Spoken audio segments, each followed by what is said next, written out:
Welcome to the Deep Dive, where we cut through the noise, sift through the sources, and extract those essential nuggets of knowledge for you. Today, we're plunging into a metabolic mystery that can be incredibly challenging for livestock and, in turn, for the entire agricultural community: bovine pregnancy toxemia. It's a condition that, it often hides in plain sight until it's quite advanced, making early understanding and intervention absolutely critical for saving lives and, well, livelihoods. Right, so our mission today is to truly unravel this condition. We'll explore its surprising root causes, how it progresses through a cow's body, the clever ways we diagnose it, what we can do to treat it, and perhaps most importantly, how we can stop it from happening in the first place. We've gathered insights from comprehensive research, so let's dig in. Okay, so at its core, bovine pregnancy toxemia, sometimes called fatty liver syndrome or even ketosis. It's a dramatic tale of energy gone awry. So for our listener, what's fundamentally happening inside the cow when this crisis begins? Well, what's truly astonishing here is how a cow's body, normally just a marvel of biological efficiency, can kind of turn against itself when the extreme energy demands of late pregnancy aren't met. The foundational issue is a severe negative energy balance. Think of it. In the last 6 to 8 weeks of gestation, a staggering 80% of fetal growth just explodes. Each developing calf needs a massive amount of glucose, to put it in perspective. Imagine a small candy bar's worth of sugar per fetus every single day, just to grow. Wow. That's a huge escalating demand. That's a powerful analogy, a huge drain indeed. So when a cow's diet simply can't keep up with that kind of hunger, what's her body's first response? Right. So if the cow isn't getting enough energy from her feed, her blood glucose levels drop a state called hypoglycemia. Her body's natural emergency response is then to mobilize vast quantities of stored fat. This process, called lipolysis, it floods her system with non-esterified fatty acids, or NEFAs. That's what I got. They're basically raw fat building blocks, all rushing to the liver. And this is where the liver, the body's processing plant, can get overwhelmed, right? I remember seeing something about the liver taking a hit. Precisely. Spot on. The liver tries to handle this massive influx of fat, but it can quickly become overloaded. It starts accumulating these fat molecules, turning fatty acids into triglycerides, which essentially means the liver itself becomes saturated with fat.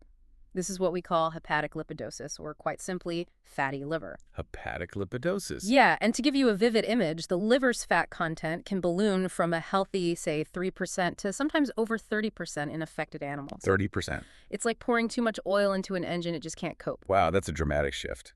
So we've got the fatty liver part, but what makes this whole situation toxic? Where does the toxemia truly manifest? That's the crucial question, isn't it? Why toxemia? Well, when the liver is overwhelmed by all this fat, it can't fully process it for energy. Instead, it starts producing these incomplete fuel byproducts called ketone bodies, like beta-hydroxybutyrate, acetoacetate, and acetone. Right. Now, some ketones are normal, but in these high concentrations, they become truly toxic, especially to the brain. This hyperketonemia impairs brain function, leading to a vicious cycle. The cow feels sick, her appetite crashes. Oh, okay. And that only deepens the negative energy balance, making the whole problem even worse. So her body's emergency survival mechanism tragically backfires, creating an internal poison. Wow. And this isn't just a challenge for one cow, is it? It impacts the entire farm operation. Absolutely. When we zoom out to the bigger picture, the economic fallout is truly substantial. While the exact figures for cattle are still being, thoroughly documented, we know from similar conditions in small ruminants like sheep and goats that mortality rates in severely faded animals can soar to 80–95% without rapid intervention. 80 to 95%. Imagine that kind of loss across a herd. It's devastating. This translates directly into increased treatment costs, labor, potential long-term productivity reductions for any survivors, and secondary complications like difficulties calving or serious infections. That makes the stakes incredibly clear. So when we talk about fatty liver syndrome in this context, is it the same thing as something like fat cow syndrome? I've heard that term too. That's an excellent point to clarify because they both involve fat in the liver, you see. Pregnancy toxemia, which we're discussing, is a metabolic crisis specifically triggered by the immense energy demands of the developing fetus in late gestation. Right, the fetus's demands. Exactly. Fat cow syndrome, on the other hand, usually stems from cows being overconditioned, basically, Hmm. too fat during their dry period or late lactation, it Ah, typically manifests around calving time and often involves a wider array of metabolic issues. okay. So while both have a fatty liver component, their root causes and timing are distinct, and that difference is vital for how you manage them. Got it. So we've unpacked the internal mechanisms, but what are the external pressures, the hidden stressors that push a cow towards this metabolic brink? It's rarely a single factor, is it? It's often like a perfect storm brewing. You're exactly right. It rarely stems from just one issue. Instead, it's typically the culmination of various predisposing factors that collectively compromise the cow's energy balance during those crucial last months of pregnancy. Okay, let's unpack this interplay. Starting with what seems like the most obvious one, nutrition. Nutrition and feed management are, yeah, undeniably common culprits. This means providing feed that's simply not rich enough in quality or quantity, especially in energy density, during that final 2 to 3 months of pregnancy. Okay. Picture a cow grazing on dry, sparse pasture without adequate supplementary feed, and protein supplements alone often aren't enough for the energy she needs. Right, energy is key. Exactly. Even sudden, abrupt changes in diet or unpalatable feedstuffs that make her simply not want to eat can trigger it. Makes sense. Beyond the general diet, are certain cows inherently more susceptible? That's a really important distinction to make. Individual animal factors play a huge role. Cows carrying twin or multiple fetuses are at a dramatically higher risk. Twins, okay. Their energy requirements can literally double or even triple for twins or triplets. Wow. And simply the sheer physical size of that enlarged uterus in multifetal pregnancies actually physically restricts the rumen capacity. Ah, less room for food. Precisely, limiting how much feed she can actually take in. It's a double whammy of needing more and being able to eat less. That paints a very clear picture. And what about body condition? I've heard both really fat and really thin cows can be at risk. That seems kind of counterintuitive. It does seem like a paradox, doesn't it? But body condition score plays a dual and equally dangerous role. Overconditioned, or fat, cows say, a score of 4 or higher on a 1 to 5 scale, are susceptible because their excessive abdominal fat takes up precious rumen space, limiting that feed intake. Mm-hmm. Plus, when they do start mobilizing their large fat reserves, that massive amount of fat can quickly overwhelm the liver. Okay, so too much fat mobilization. Exactly. Conversely, thin or underconditioned cows, especially if they lose weight rapidly, simply lack the energy reserves needed to cope with the incredibly high demands of late pregnancy. Neither extreme is good. You want them right in that sweet spot. Right, that optimal condition. Yeah. Are there any other specific animal factors that can increase risk? Yeah, a couple more. Age can be a factor. With older cows, those on their third calving or more, and sometimes even first-time heifers, being at higher risk due to different physiological demands or maybe management differences. Interesting. And critically, any concurrent diseases. Things like a heavy parasitic burden, poor dental health preventing proper chewing, lameness, or even pneumonia. Right, anything that stresses them. Exactly. These can dramatically increase a cow's susceptibility. They either hike up her energy demand or reduce her ability or willingness to eat. And finally, how do the environment and just general stress contribute to this perfect storm? Environmental conditions and management-induced stress are huge triggers. Huge. Imagine a sudden cold snap, heavy rain, or deep snow. These increase a cow's energy needs just to stay warm. While making it harder to get food. Exactly. While often reducing her access to feed. Handling and transport-related stress, being yarded, or any abrupt changes to her routine can also cause her to stop eating or eat less. It's really the convergence of these factors, the nutritional inadequacy, the heightened physiological demands from pregnancy, and these external stressors that often pushes a cow past her metabolic breaking point, leading to clinical disease. Given how quickly things can escalate, recognizing the signs early sounds absolutely crucial. For our listener, what are the red flags to watch for, from the subtle things to the, undeniable signs? Yeah, the clinical presentation really does follow a progressive path. It moves from very subtle early indicators to severe, often irreversible neurological dysfunction. Spotting these stages is absolutely paramount for timely intervention and a better outcome. It really is. Okay, so what are those initial subtle signs that might easily be missed until it's maybe too late? In the earliest stages, yeah, the signs are often easy to overlook. A general depression, lethargy, just appearing less active than her herd mates.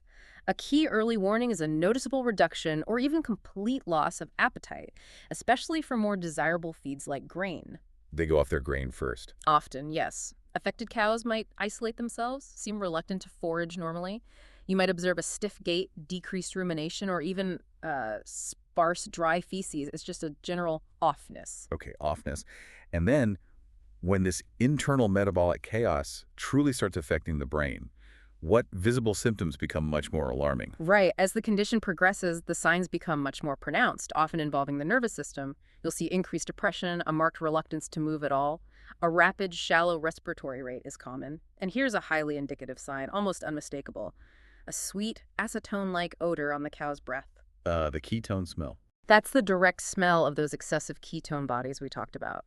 Neurological symptoms become prominent, staggering, general incoordination, kind of wobbly, muscle twitching, or fine tremors, particularly around the head and neck. Okay. They might appear blind, engage in head pressing against objects, stare blankly upward stargazing, or wander aimlessly. Grinding their teeth or incessant chewing and licking motions can also occur. Wow. And closer to calving, some cows might even become restless, excitable, develop a high stepping gait, and in rare cases, even tend to charge moving objects. Searching. Really? It's less common, but it's documented as part of that neurological dysfunction. But it happens in the very late, the terminal stages. Recumbency, meaning the inability to stand up. That's Yeah. a critical late-stage sign. It typically occurs anywhere from 2 days to 2 weeks before death. Once a cow becomes recumbent, the prognosis for recovery just drops significantly. So going down is a really bad sign. A very grave sign, yes. The disease ultimately progresses to a comatose state and, tragically, death, with mortality rates in severely affected individuals reaching those devastating 80–95% figures if no intervention happens. And even if they survive the initial crisis, complications like abortion, premature calving, or serious post-calving infections like retained membranes and septicemia are common. So the progression itself acts as a stark diagnostic clue. Neurological signs and recumbency signal advanced disease and a very, very grave outlook. So if you're seeing these alarming signs, how do you confirm it's definitely pregnancy toxemia and not something else mimicking it? Well, what diagnostic tools do we actually use to solve this metabolic mystery? Right. Accurate diagnosis relies on combining a thorough on-farm clinical assessment with specific laboratory tests. Given how dynamic this disease is, a multi-pronged approach is always recommended. You can't rely on just one thing. Okay, so what can someone do right there on the farm, in the field, to get an initial read? Well, the first step is always gathering a detailed history. The cow's nutritional management, any stressors she might have faced during late gestation. Then a good physical exam helps you spot those early, subtle signs we talked about. Assessing her body condition score is key too, confirms if she's over or under conditioned. And the breath smell. Yes. That distinct, sweet, acetone-like odor on her breath is a very strong clinical indicator of ketosis. For rapid on-farm screening, inexpensive urine ketone dipsticks are super practical, easy to use. Okay, dipsticks. And surprisingly, handheld glucometers, the ones designed for humans, can even be adapted to measure specific markers like beta-hydroxybutyrate or BHB. Yeah. And glucose levels directly in bovine blood, giving you quick, quantitative results right there on the farm. So you can get numbers right away. And for more definitive answers, what kind of lab tests are essential? For a more conclusive diagnosis and really to gauge the severity, lab analysis is key. Blood glucose levels are often an early indicator, usually showing hypoglycemia, low blood sugar. But here's an interesting twist, something that can be confusing. Cows with neurological signs might paradoxically show high blood sugar, hyperglycemia. Hi? Why is that? It's thought to be related to stress hormones or altered metabolism in those late stages. And in the very terminal stages, glucose levels can even rebound quite high. So a single glucose reading might not tell the whole story. It depends when you take it. Okay, that's a really important nuance. So when we consider the full diagnostic picture, what's the most definitive marker we look for to truly assess the severity of this ketosis? If we connect all the dots, beta-hydroxybutyrate or BHB, concentrations in serum or whole blood are really considered the gold standard. BHB. Yes, the most reliable quantitative indicator for detecting and monitoring hyperketonemia. Normal levels are typically below 0.8 millimole. Levels at or above that threshold suggest subclinical ketosis, a problem brewing, even without obvious signs. Okay, subclinical. And concentrations greater than 3 millimole are indicative of clinical disease. A common diagnostic threshold people use is 1.2 millimole. Got it. So BHB gives a clear number. Precisely. And non-esterified fatty acids, NEFAs, also offer direct insight into that fat mobilization we discussed. Elevated NEFA levels, typically above zero point 0.6 millirel, strongly suggest that dangerous hepatic lipidosis, the fatty liver, is occurring. So BHB and NEFA together give a good picture. A very good picture of the metabolic state, yes. And what happens if we sadly lose an animal to this condition? What does a postmortem examination tell us? What do you see? A postmortem provides crucial confirmatory evidence and deeper insights into the disease's severity and how long it was present. A characteristic finding is an enlarged, soft, pale yellow, and very fragile, friable liver. That's due to that extensive fatty infiltration. The 30% fat liver. Exactly, that striking detail of the liver's fat content soaring far above the normal 3%. You'll also typically see a noticeable lack of subcutaneous fat throughout the body, with other fat depots looking withered, almost watery serous atrophy, which strongly indicates a severe and prolonged energy deficiency. The body has used up everything it could. Right. It pins a grim picture internally. Okay, this all sounds quite dire.